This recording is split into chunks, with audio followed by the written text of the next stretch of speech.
All right, man, we back. Motor City Sports Talk. We're in the building, and there are some reports floating around there that the Pistons could be interested in Miami Heat center, power forward, whatever he is, Bam Adebayo. Hopefully I'm saying his name right. So let's talk about it. Hit that subscribe button, bell icon button, share the video. And what's going on with Bam is they are not going to extend him uh, right now to save salary cap to bring in Giannis or Victor Oladipo. Right now, Giannis is their top target right now to come down to Miami.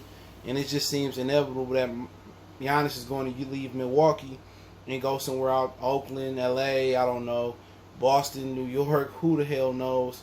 I know a lot of teams were thinking about hiring Jason Kidd as head coach to lure Giannis there. But I think it's a good thing that Giannis in Milwaukee. Sound like he don't want to leave Milwaukee, but, we know sometimes that's out of his hands. He signed with Nike. Nike got a lot of power. They probably want to put him in a bigger market, but I just don't think Giannis has the personality, right now. And it could change. It's a little bit different when that money hits your deposit into your account. I don't really think he got the personality to be LeBron or Steph Curry. You know what I'm saying? I think he liked just being simple and plain and living a regular life. He said he's not going to get into this, talking about political and race views and stuff of that nature, and that's how it should be.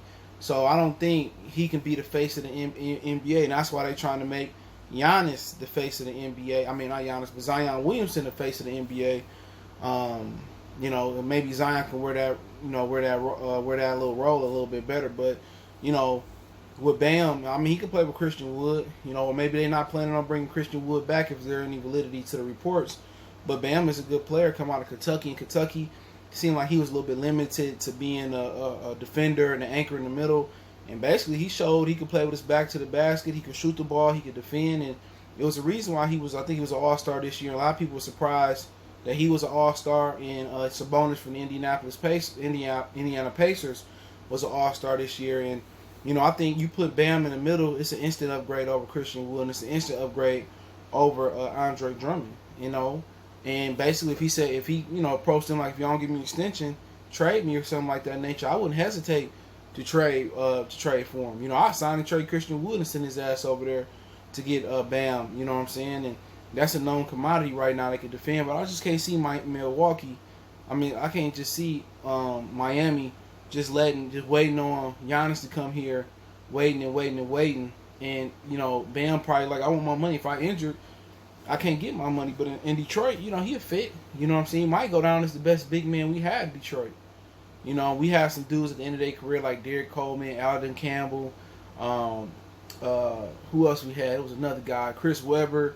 You know what I'm saying? Bill Laimbeer. Well, he wasn't older. He played pretty much. He got traded here. But Bill and Ben was pretty good, and Theo Radis was straight in the middle. But I think he can go down as the best big man in the middle. And Christian Wood could too, with a little bit more weight. Obviously, Bam is a more proven commodity. But if you could swing Bam without trading Christian Wood, I mean, they can play together. That front line will be athletic and dynamic. The Pistons will be built to run. With Wood, Diambo, and then Bam in the middle. They'd be built to run and go up and down the court. They can switch all day. That'll be an athletic front line. But you got to ask yourself, what would my Milwaukee want? Milwaukee would want picks because they want to retain that cap space. That's the problem. They want to retain that cap space to bring Giannis or Victor Oladipo there. You look at their roster. Goran Dragic make a lot of money. You know what I'm saying? Jimmy getting the bag. And they got a few other dudes over there really getting the bag. They got rid of Deion Waiters, and he was hooping in a scrimmage yesterday, him and J.R. Smith for the Lakers. So, you look at it and you say it's a pipe dream. It's nice. It's another hypothetical that can happen down the line that can speed up the process. There's multiple guys that's still available. We talked about Zach LaVine. We talked about, now we talked about Bam, Spencer Dinwiddie. Those seem to be the dudes that's available. Also, we've talked about hypotheticals, and I'm going to kind of get into the draft spotlight pretty soon. They announced that they're going to do the combine with a select few prospects that's going to be allowed there.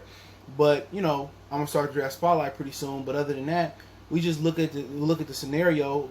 Golden State, I came with a hypothetical. Golden State don't get the pick they want, and they want cap space. We could take on Draymond, and, we can get them Luke Kennard or whatever they want, and just take on Draymond contract and continue to rebuild. So there's a lot of options out there for the Pistons to rebuild. There's options for them to rebuild on the fly.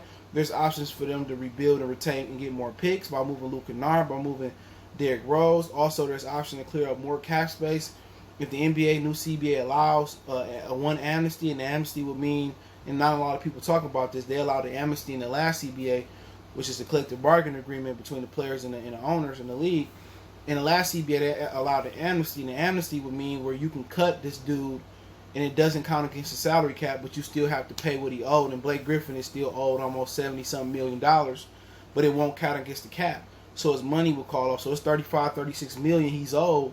Now you're looking at a situation where you got $70-something million in cap room. You know what I'm saying? So if you can amnesty Blake Griffin, then, you know, he can go tag in Brooklyn or wherever you want to go and try to get a ring and still, you know, getting his money from the Pistons.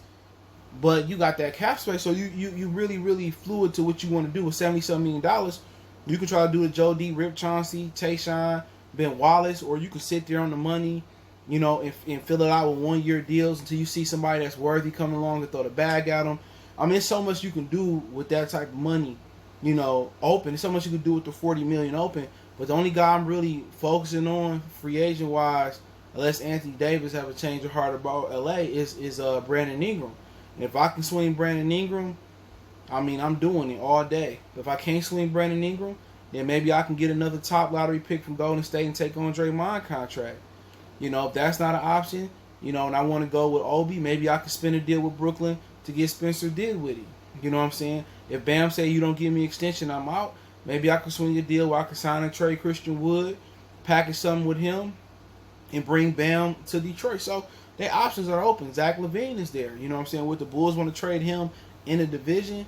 I mean, those are phenomenal choices. In a perfect world, you know, you would like to go out there, probably, you know, draft the point guard of your dreams, whoever it may be. You would like to go out there and probably, you know, package some players and try to get an extra pick from Golden State. Or it's just a lot of unlimited options that you can actually do. You know, but Bam is going to have to make some things shake for that to happen, for him to want to move and tell Pat Riley, well, if you don't get my extension, move me. But then again, he still don't have no leverage. Only leverage he really got is like, if you don't pay me now, I'm moving on. I ain't re-signing back. And as long as he's an unrestricted free agent, that's going to be where you stand on. They moved on from Hassan Whiteside. And they move on from Bam. They moved on from two really good, you know, big guys. Now Whiteside kind of slipped. You know, he kind of enjoyed his money, got caught up in some issues with his guns getting stolen and all that in Miami. And I really think he didn't really handle the money maturely. And that's kind of some people worries about Christian Wood in Detroit. That once you get Wood his money, maybe 7. They say he expected to get 10 or 12, whatever it may be. That he's going to basically do what Hassan Whiteside did. And, you know, not work hard no more, not ball no more. So you always got that scare. But he seemed to have a good head on his shoulders. He seemed to be able to hoop, you know.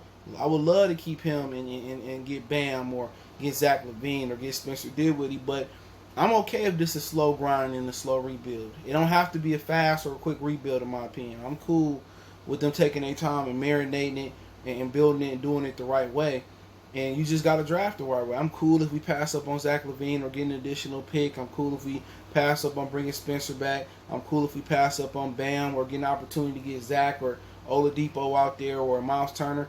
Cool. If you want to build it through the draft with a lot of young, talented guys, just make sure that the new GM don't miss.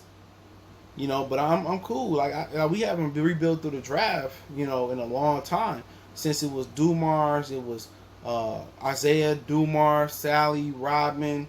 You know, we traded for Vinny, we traded for Bill, we traded away Dantley for Mark Aguirre.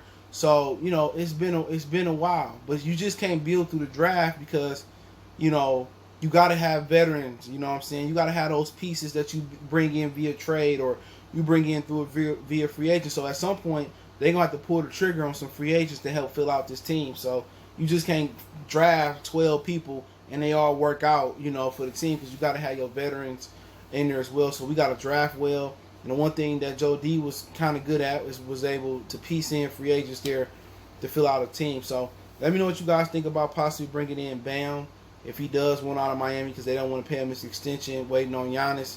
And what would you think we should give up for Bam? Do you like Bam playing with Christian Wood or you think we would have to move on for Christian Woods? I think Wood could play the 4.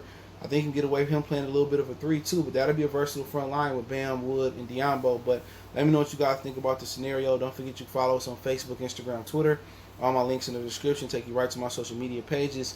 Other than that, man, share the video. It's the best way to donate. But if you want to make a donation, Cash App, PayPal, inscription.